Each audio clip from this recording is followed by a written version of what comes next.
that's who I'll be, from the top of my head to the soles of my feet. No. Hey church girl! First of all, I just want to tell you thank you so much for keeping up with this series. It's been absolutely a blessing connecting with every single person who has either commented or DM'd me. I love you all, and I want to keep it moving, keep it going, because I want you to know that this is a safe space. This is a community for us to have conversations that we just don't have in church. Now today's message is for my single church girls.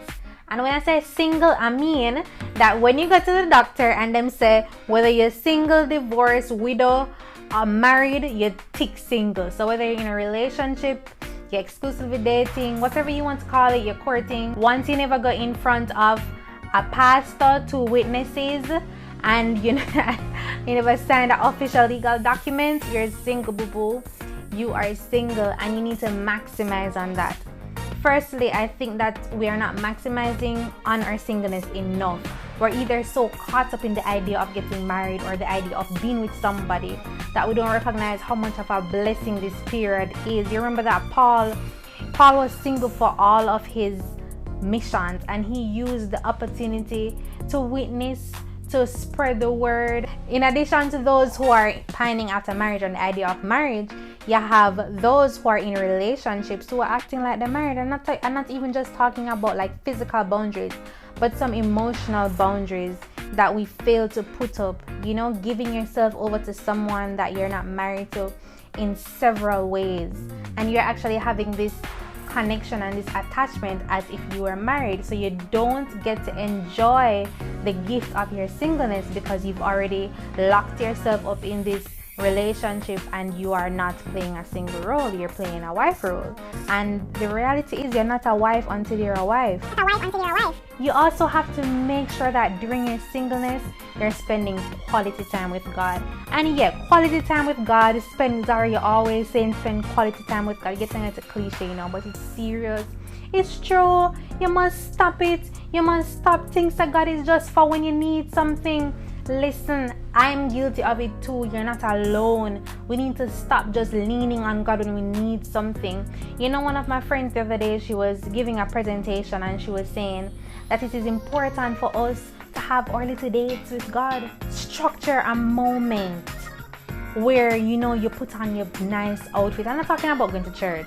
You put on a nice little dress and you decide that, listen, I'm going to go outside, whether it be under my mango tree or it be somewhere in a park, and I'm going to spread a blanket and I'm going to sit with my prayer journal and I'm just going to have this moment for me and God to reflect. Or I'm going to go on a prayer walk, and every time I stop at this location I'm going to find an object like, because you see, when or if you get attached to somebody else and you have to share your life as a mother and as a wife, that quality time with God is going to become rare, and you're going to have to fight for it, and you're going to have to figure out some way to do it. But if you never had a relationship with him before, then how will you get that discipline, and how will it become a priority? Things don't happen overnight. You don't just get up so boof, I got me a big friend. No, so it works, and you know that too. That's not how it works. So you have to cultivate a relationship from now. Hang out with your friends. Hang out with your friends.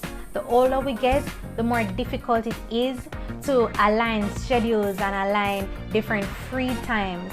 So when you can hang out with your friends, listen, guys will come and go. Remember that you're not permanent until you're permanent. You are not permanent until you are permanent. And even when you're married, you're going to need your friends.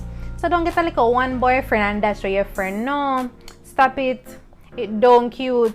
I've seen too many instances where females do that. They lose really, really good friends. They get controlling relationships. Or it gets even harder to blur the lines between someone who you're married to and someone who you're just dating. Now, if you spend all living daytime hour with that person and you don't leave any rooms for the other people in your life, then how are you going to progress? That's not healthy. That's not mature. You need to make sure that you continue to make time for those people who are important, because they will see what you can see. They have a third eye that you don't. They can see something objectively, because love is blind, boo-boo. Listen, don't leave your friends out of it. I am telling you, it is very important. Lastly, figure out who you are. Figure out who you are what you like to do for God, how do you like to serve, what are your hobbies, what do you like to do, what do you like to do in your spare time. Other time hobbies are the same thing. But figure out who you are and what you believe your purpose is, and whether that purpose will change over time, that's fine.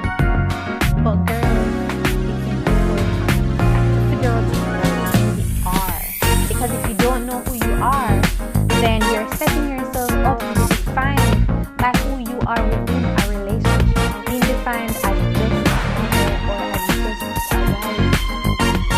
But who are you really?